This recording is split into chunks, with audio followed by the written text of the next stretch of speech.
formas de psicoterapia. La mayoría de personas que no han estudiado el grado en psicología, cuando escuchan la palabra psicoterapia, lo primero que se imaginan es a un paciente tumbado en el diván y a un hombre mayor, el terapeuta, con una libreta apuntando lo que éste le cuenta. Existe un gran desconocimiento en la población sobre la psicología y la psicoterapia. Muchos no conocen la diferencia entre un psicólogo, un psicoanalista y un psiquiatra, o la diferencia entre un psicólogo y un coach. Tampoco conocen los distintos tipos de terapia que existen. ¿Qué tipos de profesionales de la salud mental existen?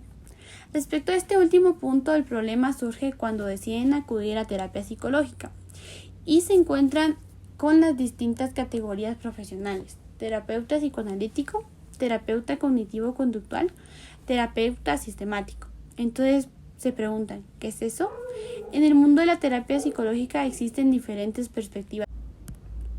Si nunca has acudido a terapia psicológica, la experiencia puede ser un poco misteriosa al principio, incluso intimidante, ya que existen distintos tipos de psicoterapia con diferentes maneras de resolver los problemas. A continuación te explicamos los enfoques o modelos psicoterapéuticos que existen: terapia psicoanalítica y psicodinámica. La terapia psicoanalítica tiene su origen en el modelo teórico propuesto por Sigmund Freud, padre del psicoanálisis. Su teoría explica el comportamiento de los seres humanos y se basa en el análisis de los conflictos inconscientes que se originan en la niñez. Para entender los pensamientos disfuncionales, el psicoanálisis pone énfasis en los impulsos instintivos que son reprimidos por la conciencia y permanecen en el inconsciente afectando al sujeto. El psicoanálisis se encarga de hacer aflorar los conflictos inconscientes a través de la interpretación de los sueños, los actos fallidos y la asociación libre. La asociación libre tiene que ver con la catarsis emocional y es técnica que pretende que el paciente se exprese en las sesiones psicoterapéuticas todas sus ideas, emociones, pensamientos e imágenes tal y como se presentan, sin reprimirlas.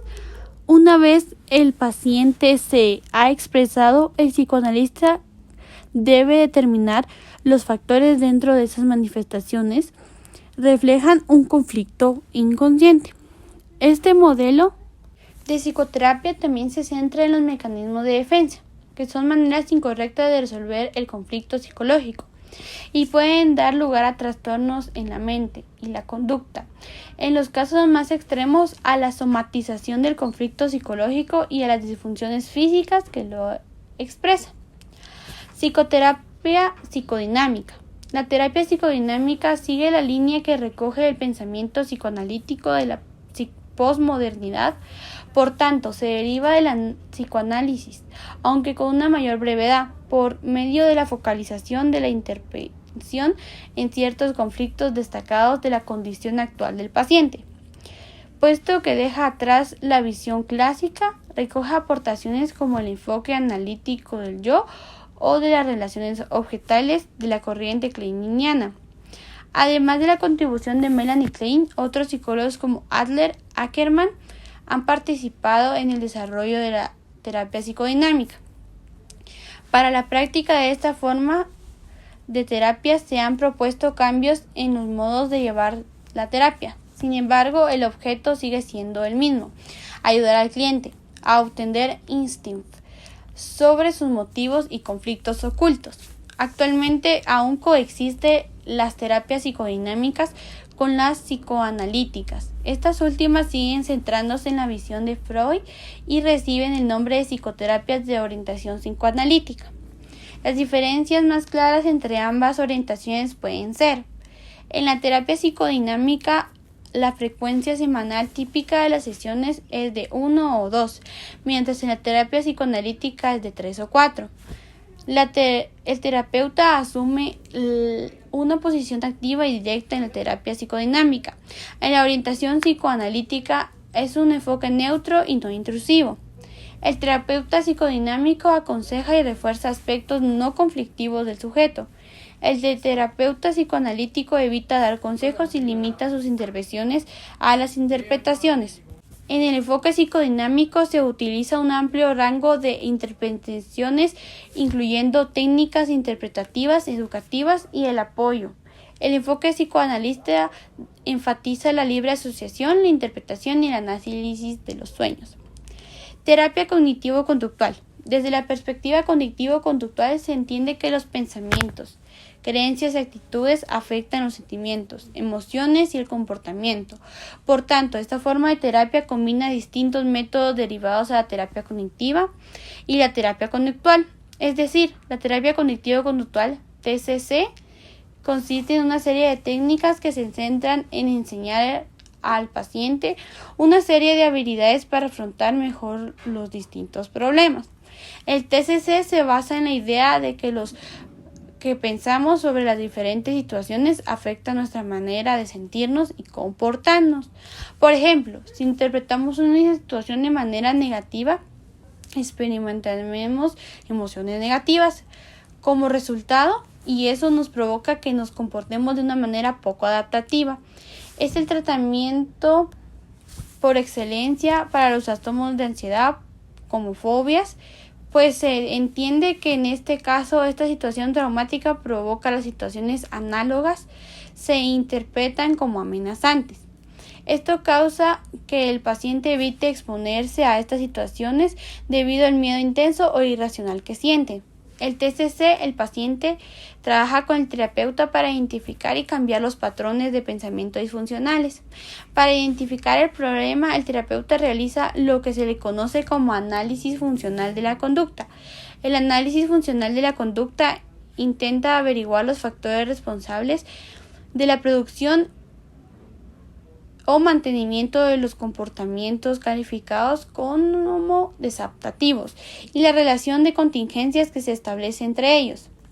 Una vez detectado y analizado el problema, se utilizan distintas técnicas cognitivo-conductuales como entrenamiento de habilidades sociales, técnicas expositivas, técnicas de resolución de problemas, reestructuración cognitiva, etc.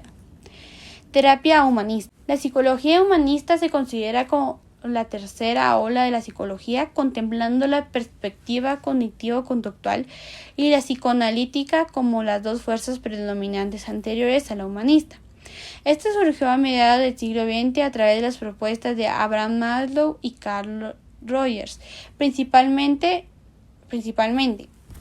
Está fuertemente influenciada por la fenomenología y existencialismo. Desde la primera se remarca el hecho de que nunca somos capaces de experimentar la realidad en sí de manera directa, mientras que ocurre lo contrario con aquellos aspectos subjetivos de lo que somos conscientes.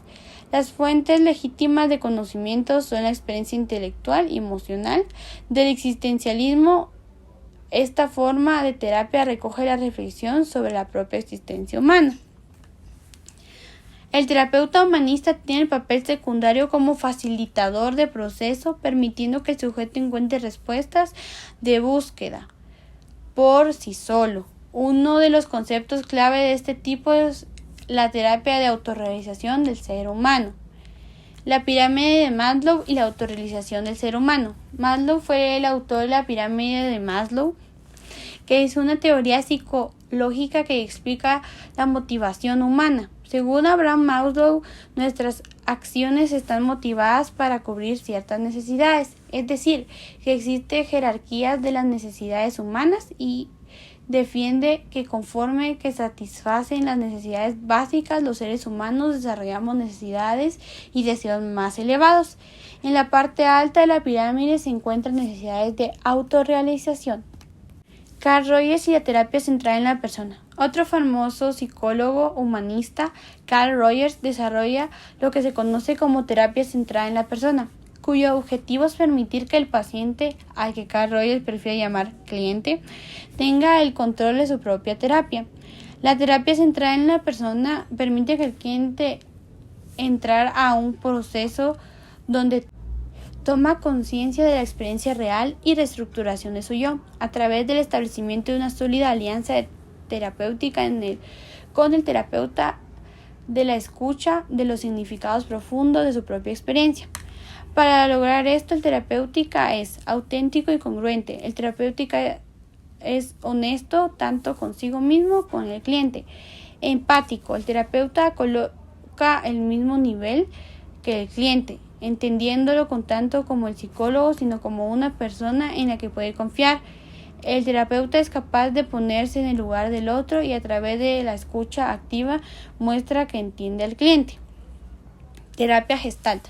La terapia Gestalt fue desarrollada por Fritz Perls, Laura Perls y Paul Goodman en los años 40. Es un tipo de terapia humanista que concibe el ser humano, sus metas y su abanico de necesidades potenciales.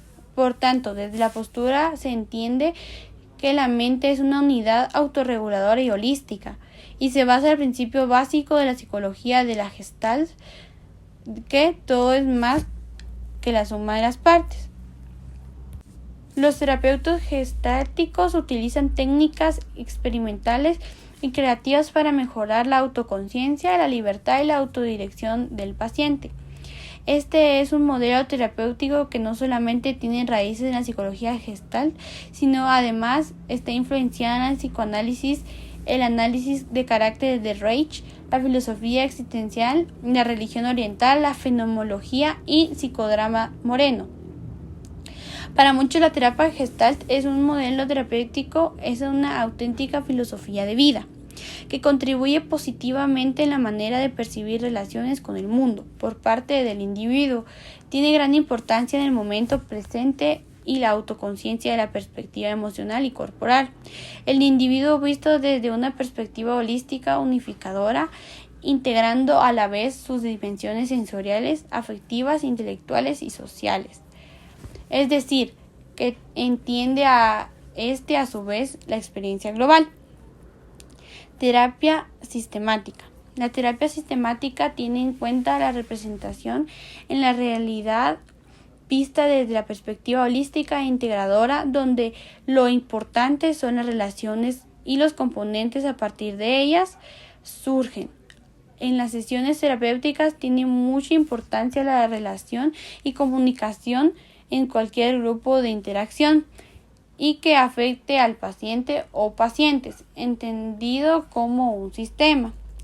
Se aplica tratamiento de trastornos conceptualizados como la expresión de las alteraciones en las interacciones, estilos racionales y patrones comunicacionales de grupo, como pueden ser parejas o familiares, que también a personas individuales, teniendo en cuenta que los distintos sistemas componen un contexto. Terapia breve o sistemática breve. La terapia breve se desarrolla a partir de la terapia sistemática, ya que al principio de los años 70 se planteó que el modelo sistemático podría aplicarse a un solo individuo, aunque no asistiera toda la familia. Esto se puso el nacimiento de la terapia breve MRI de Palo Alto, que es un conjunto de procedimientos y técnicas de intervención que pretenden ayudar a los individuos, parejas, familias o grupos a movilizar sus recursos para alcanzar sus objetivos en el menor tiempo posible. La terapia breve ha generado un cambio radical en la psicoterapia al desarrollar un modelo breve simple, efectivo y eficaz para ayudar a la gente a producir un cambio. Otros tipos de psicoterapia. Los modelos de psicoterapia propuestos hasta el momento son los más conocidos aplicados por el tratamiento psicológico, pero no son los únicos que existen. Otras formas de terapia psicológica que han surgido recientemente y otros que han evolucionado de los anteriores. Por ejemplo, la terapia narrativa, la terapia de aceptación y compromiso, la terapia cognitivo-conductual y la terapia hipnótica, etc.